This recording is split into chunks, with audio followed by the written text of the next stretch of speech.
The council chamber floated in the darkness of space like a jewel made of glass and metal. Inside, representatives from a dozen alien races sat in their designated seats arranged in a perfect circle. At the center stood Ambassador Elena Voss, the only human in the room. She wore a simple gray suit, her dark hair pulled back in a tight bun. Her face showed no emotion as she looked at the creatures surrounding her. 200 years had passed since humanity first reached the stars and met other intelligent life. Those 2 centuries had been difficult. The galaxy already had its rules, its hierarchies, its ancient powers. Humanity was new, young, barely worth noticing in the eyes of civilizations that had conquered space when humans still lived in caves. Elena had come to Concordia Prime for peace talks.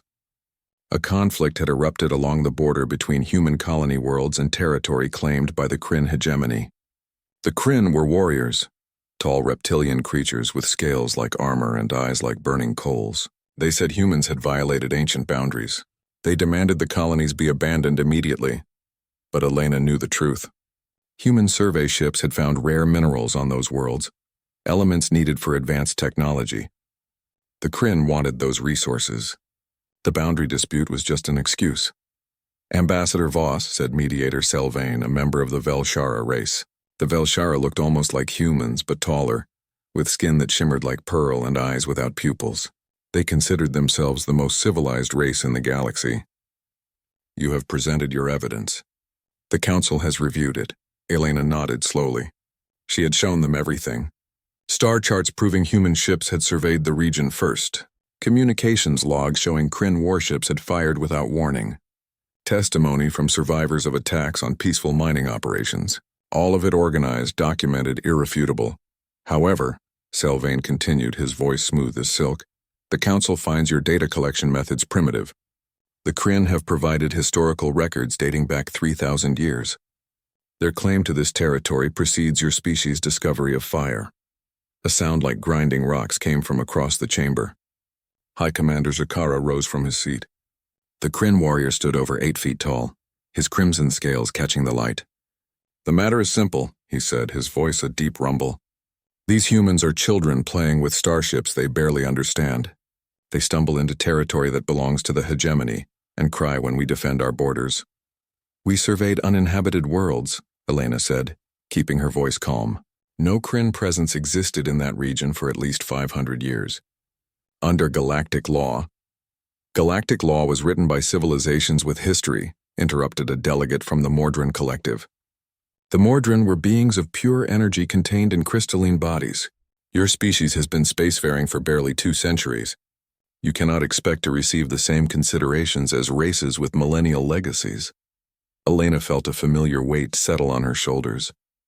The same conversation, these same attitudes had defined humanity's entire existence in galactic society, always dismissed, always treated as lesser. She had spent 30 years as a diplomat and 30 years hearing the same message. Humans were tolerated, not respected. The evidence is clear, she tried again. The Kryn fired first. They targeted civilian mining operations. Under any interpretation of galactic law, that constitutes justifiable preemption, Selvane said smoothly. The Kryn had reason to believe human activities threatened their security. Given your species' aggressive history, their caution was warranted. The words hit Elena like a physical blow. Humanity's aggressive history? Yes, humans had fought terrible wars before reaching the stars. But that was centuries ago. Since joining galactic civilization, humanity had been peaceful, cooperative, patient. They had followed every rule, respected every boundary, swallowed every insult, and it meant nothing. The council has reached a decision, Selvane announced. The human colonies in the disputed region will be evacuated within 60 days. The territory will be recognized as Kryn sovereign space. This is our final ruling. Jakara's mouth opened in what might have been a smile, revealing rows of sharp teeth. Generous, he growled. I would have given them 30 days. Elena stood perfectly still. Around her, the other delegates were already rising, already moving toward the exits. The matter was settled. Humanity would lose colonies that housed 3 million people, would lose resources vital to human industry, would lose face once again. Ambassador, Jakara said, approaching her. He towered over her like a mountain of scales and muscle. You should feel grateful. The council has shown mercy. In the old days, before your kind crawled from your world, We would have simply cleansed those planets. Perhaps we should have. Perhaps, Elena said quietly, meeting his burning eyes. You should have tried.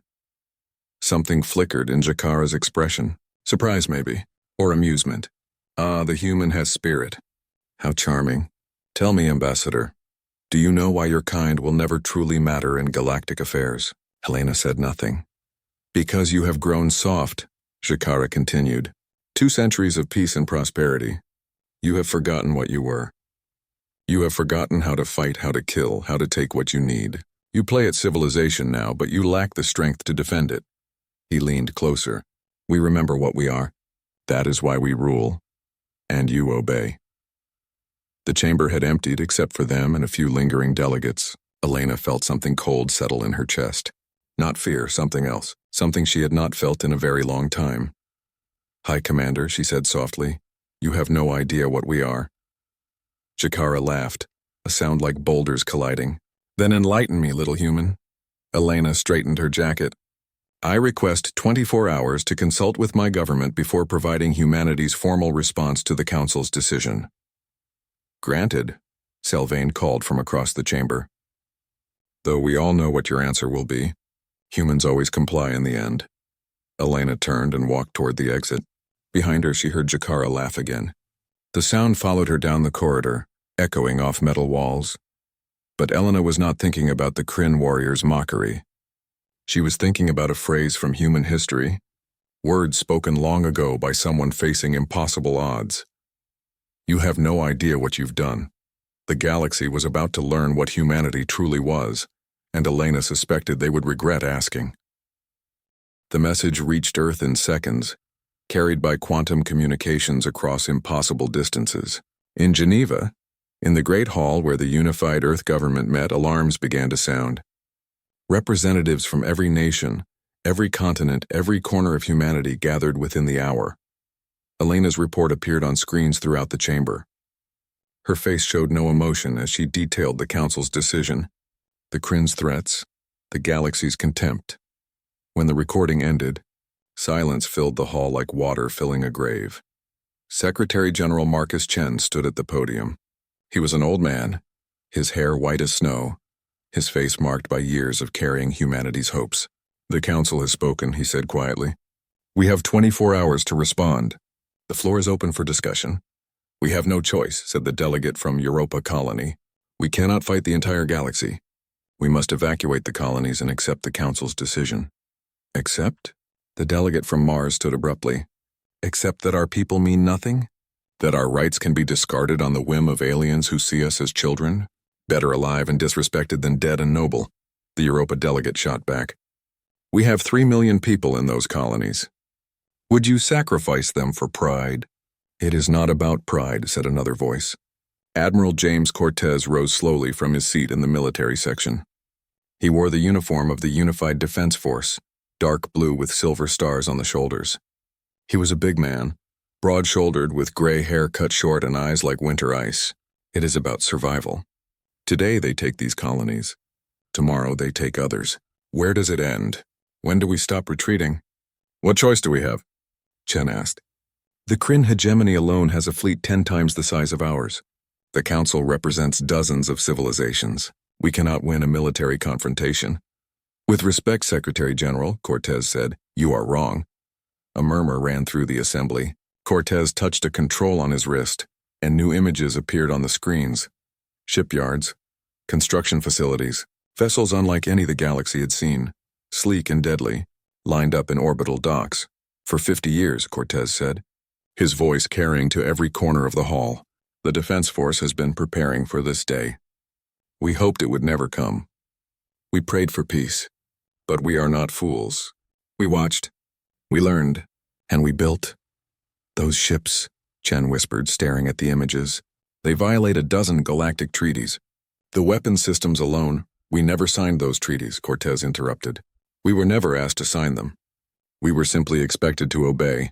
The galaxy's rules were made without us, imposed upon us, and we smiled and nodded because we wanted peace. He paused. But we never stopped being human. An elderly woman stood in the historical section. Dr. Sarah Okonkwo, humanity's foremost scholar of pre-contact history. Her voice was soft but clear. "I have spent my life studying what we were before the stars.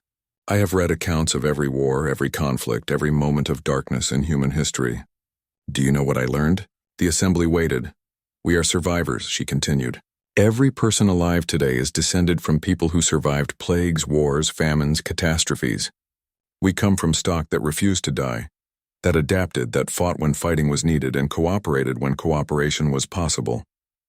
We built civilization from nothing, reached the stars through determination, and chose peace not from weakness but from wisdom."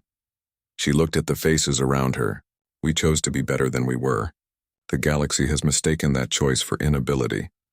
"They think we have forgotten what we are," said another voice, a young officer from the Defense Force.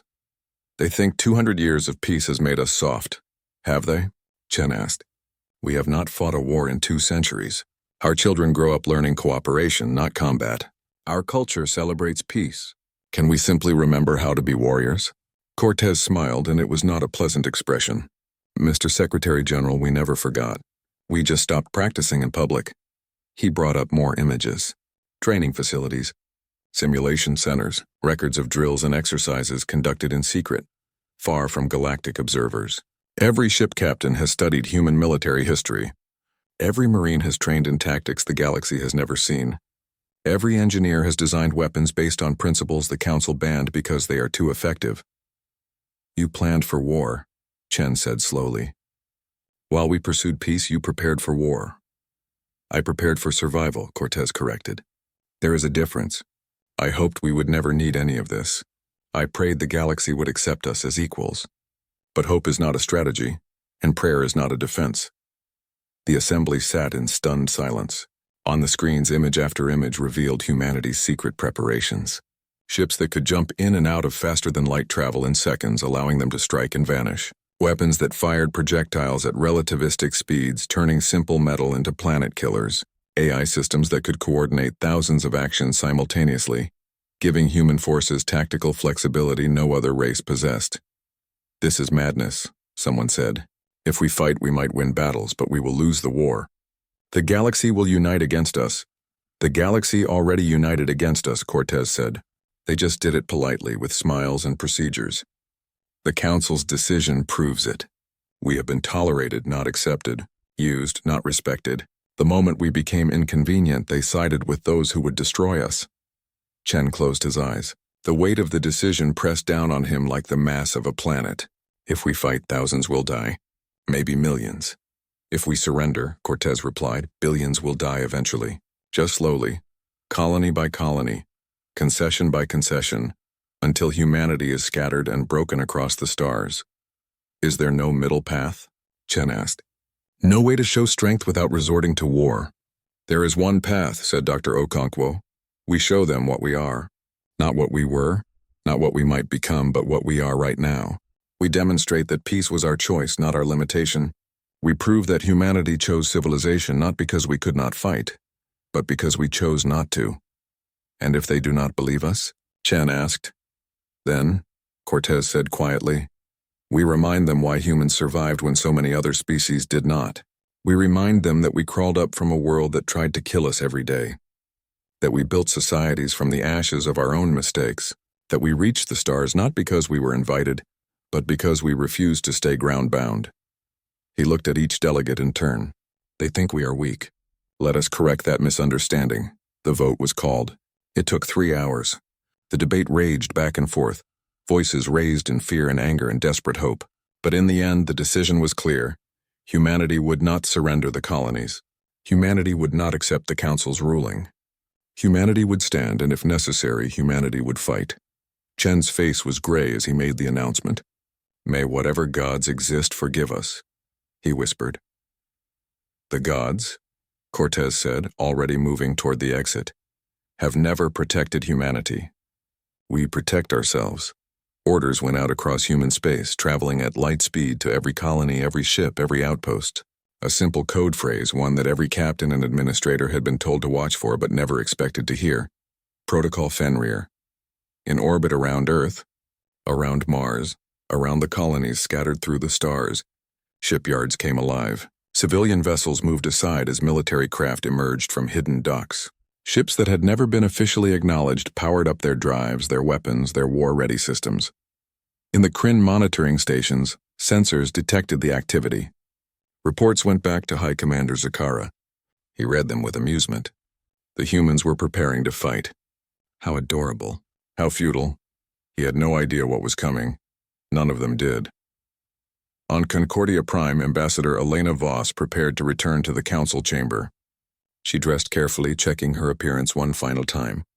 In 24 hours, everything had changed. The scared, patient humans who had endured 2 centuries of contempt were gone. What returned in their place was something the galaxy had never seen. Something the galaxy was about to fear. The council chamber filled slowly. Delegates took their seats with the casual arrogance of those who believed the outcome was already decided. Mediator Sylvain sat at his elevated position, looking down at the empty center where Ambassador Voss would soon stand. High Commander Zakara lounged in his seat like a predator at rest, confident and content. They were discussing the human colonies when Elena entered. She walked to the center of the chamber without hurry, her footsteps echoing on the polished floor. Something about her was different. The delegates could not quite identify what had changed, but the air felt heavier as she took her position. Ambassador Voss, Sylvain said, his voice dripping with false courtesy, we welcome your return. I trust you have consulted with your government? I have, Elena replied. Then let us proceed with the formalities. Your government accepts the council's decision regarding the disputed colonies. No, Elena said simply. Silence crashed through the chamber like a wave. Zakara sat up straight, his eyes narrowing. Other delegates exchanged confused glances. The word hung in the air like something impossible. I am sorry, Sylvain said carefully. Did you say no? I did. Elena reached into her jacket and withdrew a small device. She placed it on the floor in front of her, and a holographic image sprang to life. Before I deliver humanity's formal response, I believe context is necessary. The hologram showed Admiral Cortez standing on what appeared to be a ship's bridge. Behind him, through viewports, stars shone in the darkness. But something was wrong with the image. The stars were moving, shifting, as if, that is live footage, Elena said. Admiral Cortez is currently in command of the human vessel Indomitable, leading the first response fleet. What you see behind him is real time. As she spoke, the view changed. The stars disappeared, replaced by ships. Hundreds of ships, all bearing human markings, all moving in perfect formation. They emerged from faster-than-light travel like ghosts becoming solid, filling space with their presence. The delegates stared in shock. Those ships looked nothing like the commercial vessels and small defense craft humanity was known to possess. These were warships, sleek and dangerous, bristling with weapon systems that should not exist. Impossible, whispered the Mordran delegate. Those configurations violate a dozen galactic treaties. Humanity never signed those treaties, Elena said calmly. We were never asked. Rules were made for us, not with us. We obeyed them anyway because we wanted peace. But you have shown us that peace was never an option. Only submission. Zakara rose to his feet, scales rattling. This is madness. You think a few hundred ships can stand against the might of the Kryn hegemony? Against the combined forces of the galactic powers? I think, Elena said, that you have no idea what you are dealing with. The hologram shifted again. Now it showed Admiral Cortez directly. He stood with his hands behind his back, his expression neutral. When he spoke, his voice carried the weight of absolute certainty. Members of the Galactic Council, Cortez began. For 200 years, humanity has existed on the edges of your civilization. We have been tolerated, patronized, and dismissed. You have treated us as children who stumbled into the stars by accident. You have believed us weak because we chose peace. You have mistaken our patience for inability to act. He paused, letting his words sink in. You asked what humanity is. Allow me to answer. We are the descendants of a species that evolved on a death world, where everything from the weather to the wildlife tried to kill us. We built civilization not once but dozens of times, rising from the ashes of our own mistakes. We split the atom, touched the moon, and reached the stars using nothing but determination and mathematics. Another image appeared, this one showing human history. Wars, conflicts, ancient battles, and modern warfare. The delegates watched in growing unease as humanity's violent past played out before them. We fought wars that killed millions, Cortez continued. We created weapons that could destroy our own world. We knew horrors that would break most species, and we survived all of it. We learned from it. We grew beyond it. We chose to be better than our worst impulses. The images changed again, showing peaceful colonies, scientific achievements, artistic wonders, humanity's accomplishments during its time among the stars. We came to the galaxy hoping for fellowship, Cortez said, his voice hardening.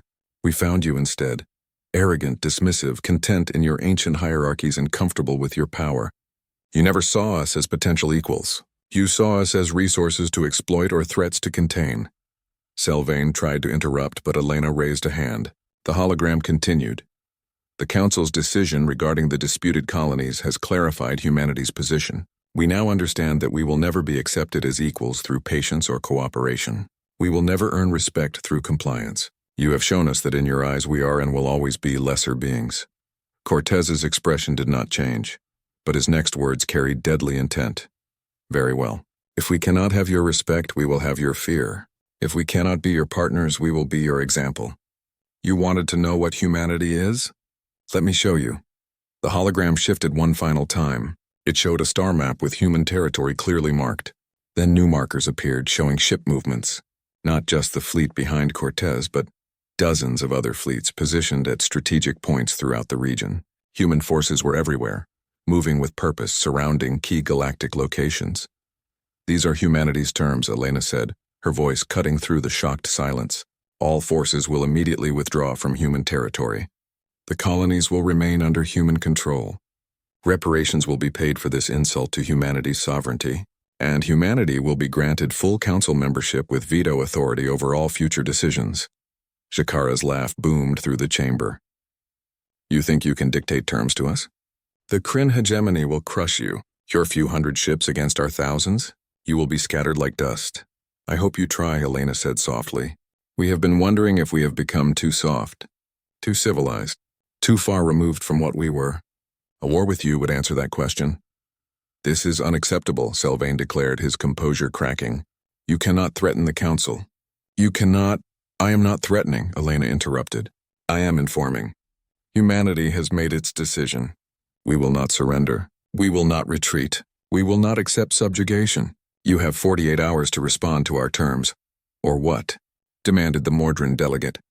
Elena's smile was cold as space. Or we demonstrate what humanity has been holding back for 2 centuries. We show you what a species that survived everything our own world could throw at us can do when we stop trying to be civilized. You would start a war? Sylvain asked, his voice shaking. Risk countless lives? You started this war, Elena replied. When you dismissed our evidence. When you sided with the Kryn despite knowing the truth. When you decided that human lives and human rights meant nothing. You chose this path. We are simply walking down it. She picked up the holographic device and placed it back in her jacket. 48 hours. Choose wisely. Without waiting for dismissal, without bowing or showing any deference, Elena turned and walked out of the chamber. Behind her, chaos erupted. Delegates shouted at each other, demanding explanations, calling for military assessments, arguing about responses. Jakara watched her go. His predatory instincts suddenly awakened. Something was wrong. The human female had not shown fear, had not shown hesitation. She had looked at him, at all of them, with the eyes of someone who had already calculated the odds and found them acceptable. Mobilize the hegemony fleet, he ordered his aide. Full strength. We will show these humans what real power looks like. His aide bowed and hurried away, but as Jakara stood alone in the chamber, watching the hologram replay on the screens, a small cold doubt crept into his mind. The humans had planned this. For 50 years they had prepared in secret. They had built ships and weapons the galaxy did not know existed. They had studied and trained and waited. What else had they prepared? In orbit around Concordia Prime, human warships took up positions, not aggressively but visibly, a reminder that humanity was no longer asking for permission. And throughout human space, on 1,000 worlds and 10,000 ships, people watched the broadcast of Elena's declaration. They saw their ambassador stand before the galaxy's powers and refuse to submit. They saw Admiral Cortez and his fleet, ready to defend human sovereignty with force if necessary. For the first time in 200 years, Humanity was not hiding what it was, not apologizing for existing, not bowing to those who considered themselves superior. The galaxy had demanded to know what humanity was. Now they were about to find out, and the counting had begun. The Kryn fleet assembled in formation, 500 warships strong. Each vessel was a monument to military power, massive and armored, carrying weapons that could reduce planets to rubble. High Commander Jakara stood on the bridge of his flagship, the Blood of Conquest, watching the tactical display with satisfaction. The human colony World New Harmony lies ahead, his tactical officer reported. Population 300,000. Defenses minimal. They have perhaps 20 vessels in orbit. And our intelligence on the human fleet? Jakara asked. 200 ships total scattered across their territory. The nearest significant force is 6 hours away. By the time they arrive, New Harmony will be ours. Jakara's smile showed all his teeth. The humans had made their brave speeches, shown their hidden ships, pretended to be dangerous. Now reality would assert itself. The Kryn had fought and won 1,000 wars. What were humans but children with stolen technology? All ships, he commanded. Advance. Target the orbital defenses first, then broadcasting stations. We will show the galaxy what happens to those who defy the hegemony. The fleet moved forward, entering the New Harmony system with overwhelming confidence. The human colony's small defense force scattered before them like leaves in a storm. Jakara watched them flee toward the asteroid belt that ringed the system. Cowards, running already. Pursue, he ordered. Let none escape. The Kryn fleet plunged after the fleeing human ships, formations tight and weapons ready. Jakara felt the familiar excitement of battle rising in his blood. This would be over in minutes. Then they would broadcast the footage to Earth, show them the price of resistance. The human ships vanished into the asteroid field. Jakara's fleet followed without hesitation. Asteroids were no obstacle to Kryn shields and weapons. They would flush the humans out like prey from a burrow. Then the asteroids began to explode, not random explosions. Coordinated detonations, massive bursts of force and shrapnel that tore through Kryn formations. Jakara's display lit up with damage reports as ships staggered under the assault. Shields flickered and failed. Hulls breached. Crews died. Those were mines, his tactical officer shouted. The asteroids were seeded with mines. Evasive action. Jakara roared. Reform the...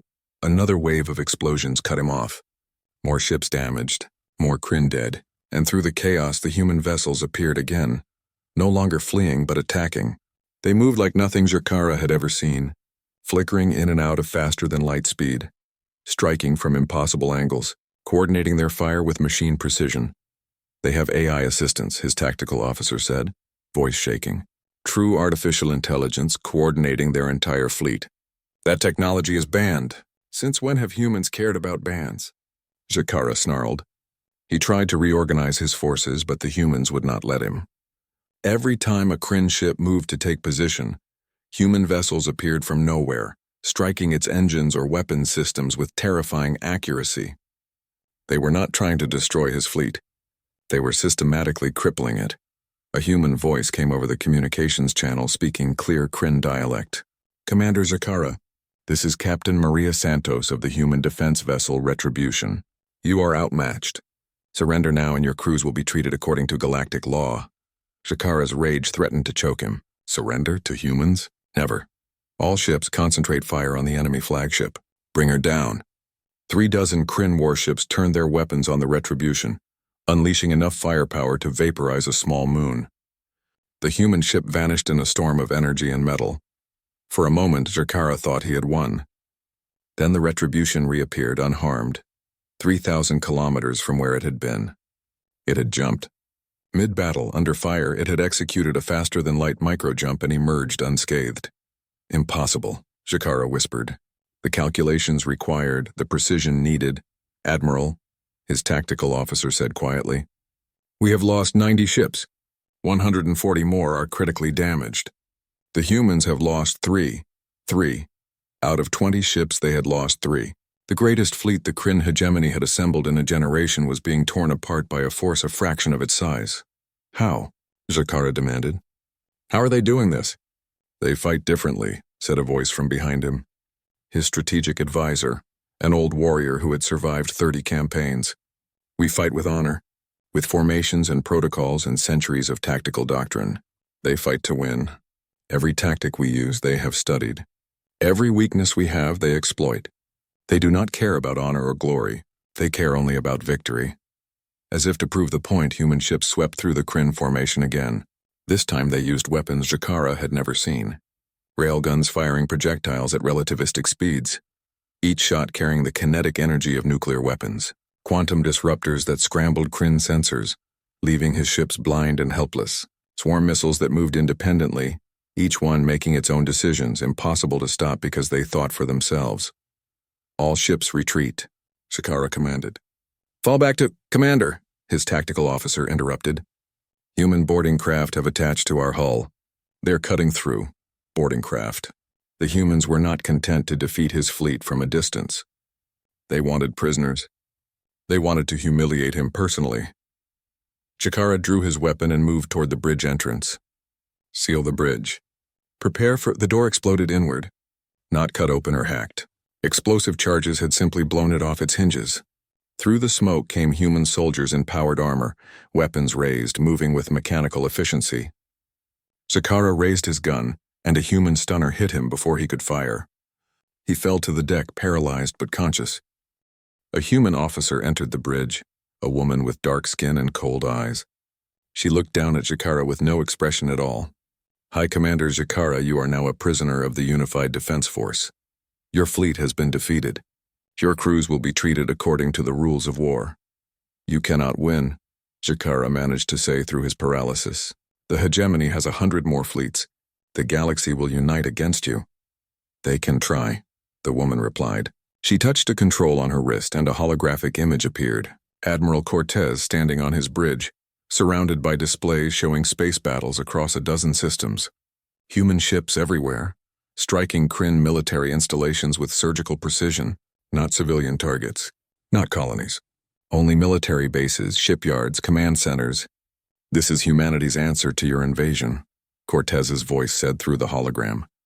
We do not seek to conquer you. We do not desire your destruction. We want only one thing, recognition that we have the right to exist, to thrive, and to defend ourselves. You denied us that right. This is the consequence. The hologram showed battle after battle. In every one, human forces were victorious, not through overwhelming numbers, but through superior tactics, better technology, and the ruthless efficiency of a species that had perfected warfare over 10,000 years of history. The Kryn hegemony will withdraw all forces from human territory immediately, Cortez continued. You will respect our sovereignty. You will recognize our rights. If you refuse, we will continue these demonstrations until you understand. We can do this all day. Can you? The hologram disappeared. Shakara lay on the deck, unable to move, forced to watch as human soldiers secured his bridge and took control of his flagship. Around the system, his proud fleet was scattered, defeated, helpless, and everywhere, human ships moved with purpose, coordinating perfectly, executing a plan they had obviously prepared with meticulous care. The woman officer looked at him one final time. Your mediator, Sylvain, asked what humanity is. You wanted to know if we had forgotten our warrior nature. Does this answer your question, Commander? She walked away, leaving Jakara alone with his defeat. News of the battle spread through the galaxy at light speed. On Concordia Prime, the Council met in emergency session, watching footage of the engagement in stunned horror. The invincible Kryn hegemony routed by humans, ships they thought they understood, revealing capabilities beyond anything they had imagined. A species they had dismissed as weak, demonstrating that their peaceful nature had been a choice, not a limitation. They were holding back, Sylvain whispered, watching human ships dance through Kryn formations like predators among prey. For 200 years, they were holding back. What do we do? Demanded the Mordran delegate. They are attacking military targets across 3 sectors. If they do not stop, they will not stop, said the delegate from the Then Concordat, a race known for their strategic analysis. Look at their movements. This is not rage. This is not revenge. This is a lesson being taught with extreme precision. They are showing us, showing everyone, that they can strike anywhere, anytime, and we cannot stop them. We must negotiate, another delegate said, before this escalates further. Negotiate? Sylvain's laugh was bitter. With what leverage? They have just demonstrated that our military superiority was an illusion. They have shown that our rules meant nothing to them. What can we possibly offer that they cannot simply take?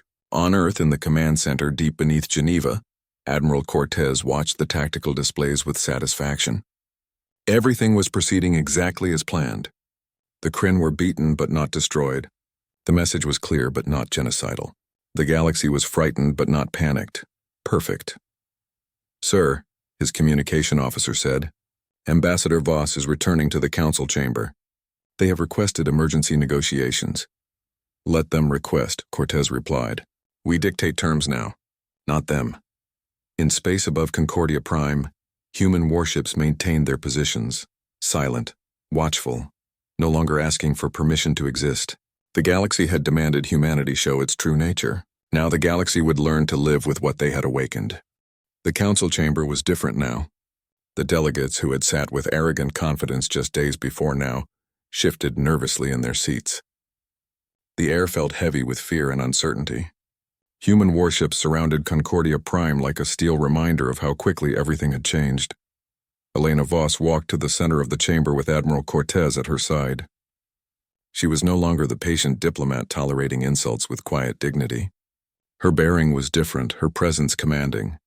Cortez wore his uniform with pride, his expression neutral but his eyes alert, watching every delegate with tactical assessment. Mediator Sylvain stood to speak, but Elena raised a hand.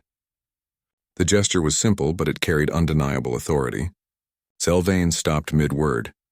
"Before we begin," Elena said, her voice carrying to every corner of the chamber, "let us establish new terms for this conversation. This is no longer a peace negotiation. Those talks collapsed when the Council dismissed humanity's rights and sovereignty. This is a discussion of surrender terms, not ours, yours." Outrage rippled through the assembled delegates, but it was muted, uncertain. The Kryn seat sat empty. High Commander Jakara was in human custody. His fleet scattered, his hegemony's pride shattered.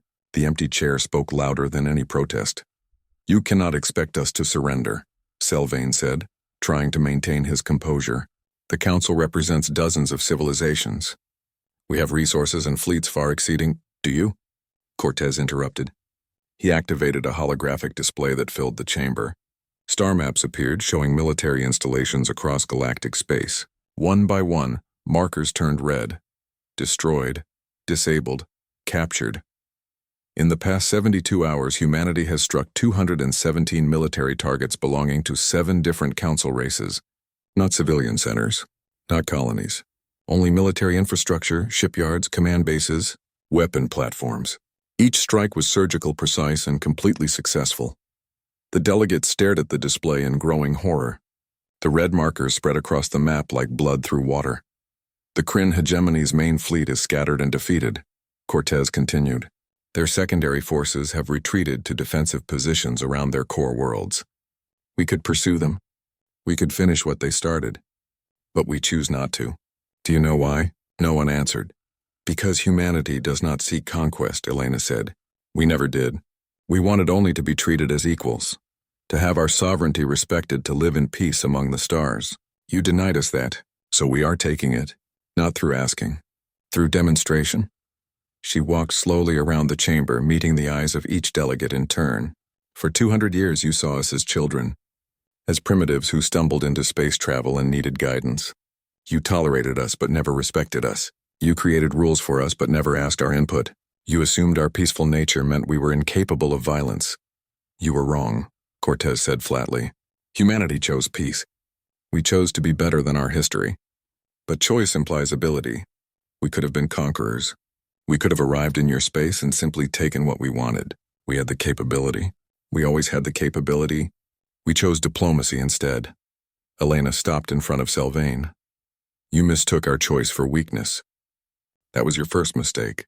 Your second was thinking you could take our colonies, our resources, our rights, without consequence. Your third was believing your ancient civilizations and massive fleets made you invincible." "What do you want?" Sylvain asked quietly. The arrogance was gone from his voice. "What are humanity's terms?" Elena returned to the center of the chamber. Immediate withdrawal of all non-human military forces from territory claimed by humanity. Full recognition of human sovereignty over our colonies and all worlds we have settled. Formal apology from the Council for dismissing our rights. Reparations from the Kryn hegemony for their unprovoked attacks. And one more thing. She paused, letting the tension build. Humanity will be granted full Council membership with veto authority over all future decisions affecting human interests. We will have equal voice, equal vote, equal respect. No more dismissals. No more contempt, no more tolerance, acceptance. The chamber erupted. Delegates shouted protests, argued among themselves, demanded explanations. But beneath the noise was fear. The kind of fear that comes from discovering the creature you thought was prey is actually a predator. This is unprecedented, the Mordran delegate declared. No race has been granted such authority without centuries of what? Cortez asked coldly. Of proving ourselves worthy? We have been fighting and surviving for 10,000 years on a world that tried to kill us daily. We mastered space travel in less than a century, starting from primitive rockets. We built a civilization that spans dozens of systems in 200 years. How long does your species take to accomplish what we do in generations? The Mordran delegate had no answer. You wanted to know what humanity is, Elena said. Let me tell you. We are the descendants of survivors. Every human alive today comes from stock that refused to die, that adapted to impossible conditions, that built societies from nothing. We survived ice ages, plagues, wars that killed millions. We split atoms, decoded genetics, built artificial intelligence, and we did it all alone with no one to guide us. No ancient civilizations to show us the way. She walked among the delegates, and they leaned away from her as if she carried something dangerous. You are older than us. Your civilizations have existed for thousands of years while we were still in caves. But do you know what we learned in those caves? We learned that cooperation ensures survival. We learned that innovation beats stagnation. We learned that the species that adapts fastest wins. You have been spacefaring races for so long that you forgot those lessons. You became comfortable, arrogant, certain of your superiority. We are not superior to you, Elena said simply. But neither are you superior to us. That is the lesson you needed to learn. That is what we have taught you these past few days. Selvane looked at her with something like comprehension dawning in his eyes. This was never about conquest. You could have destroyed the Kryn fleet completely. You could have struck civilian targets, caused terror, forced immediate surrender through fear. But you did not. You showed restraint even in victory. Of course we did, Cortez said. We are not monsters. We are humans. We remember what unchecked violence costs because we paid that price throughout our history. We learned to be better, but being better does not mean being defenseless. Will you accept our terms? Elena asked. Or do we need to provide further demonstrations? The delegates looked at each other. The Velshara, who had thought themselves the pinnacle of civilization. The Mordran, who had calculated humanity as insignificant. The Then, the Sarathi, the dozens of other races who had dismissed humanity as temporary additions to galactic society. All of them faced the same reality now. Humanity had proven it could fight. More importantly, it had proven it could win. And most frighteningly, it had proven it could show mercy even when victory was complete. A species that could destroy you but chose not to was more terrifying than one that simply lacked the capability. We accept, Selvane said finally. The words seemed to cost him physically. Humanity will be granted full council membership. Your territories will be recognized. Reparations will be negotiated. The council formally apologizes for our treatment of humanity and pledges to respect your sovereignty. Elena nodded. Good, however, understand this. We are not rejoining galactic society as the humans you knew. We are not the patient, accommodating newcomers you could ignore. We have shown you our teeth. We will never fully put them away again. We understand, Selvane said quietly. One more thing, Cortez added. High Commander Jakara will be released and returned to his people, unharmed, as a gesture of humanity's commitment to civilized conduct. But he will carry with him complete records of how easily we defeated his fleet. A reminder to the Kryn and to anyone else who might consider testing us again. The meeting concluded without ceremony. As Elena and Cortez left the chamber, they could feel the eyes of the galaxy upon them. Fear and respect mixed together in equal measure. Outside, in orbit, human warships began to withdraw. Not fleeing, returning to their assigned positions with military precision. The demonstration was over. The lesson had been taught. 10 years later, Elena stood before a graduating class at Earth's Unified Defense Academy. Her hair had more gray now, Her face carried more lines, but her eyes were still sharp. She looked at the young officers before her, humans ready to serve among the stars. "You are the generation that will inherit what we fought for," she told them. Full acceptance in galactic society, equal standing among the ancient races, the respect your parents and grandparents never had. But with that inheritance comes responsibility. She paused, looking at each face. "We showed the galaxy our strength. We proved we could fight and win. But strength without wisdom is tyranny. Victory without mercy is barbarism. You must remember both sides of what makes us human. Our capacity for violence and our choice for peace. Our ability to destroy and our determination to build." Admiral Cortez stood beside her, now older but still commanding. "The galaxy learned to fear us," he said. "Your generation must teach them to trust us again. Not through weakness, but through strength used wisely. Not through submission, but through partnership. We are equals now. Act like it." The graduates stood and saluted. They would go to ships patrolling human space, to diplomatic posts on alien worlds, to research stations and trade missions. They would carry humanity's reputation into the future. Elena watched them go and felt something she had not felt in years. Not just satisfaction, hope. In orbit above Earth, defense platforms stood ready but silent. Human warships moved through space with confidence, acknowledged by the vessels of other races with respect. On Concordia Prime, in the council chamber, a human representative sat among the other delegates with full voting authority. The galaxy had changed, not because humanity had conquered it, but because humanity had proven it could not be dismissed, could not be ignored, could not be treated as lesser. They had asked what humanity was. Humanity had answered. And the galaxy had learned to listen. The stars belonged to everyone now. Not through force, but through recognition that survival required cooperation. That strength invited respect. That peace was not weakness, but the greatest achievement of any civilization. Humanity had come to the stars hoping for fellowship. They had found conflict instead. But in that conflict, they had earned what they sought all along. Their place among the stars. Not as guests, not as subordinates, as equals. And that finally was enough.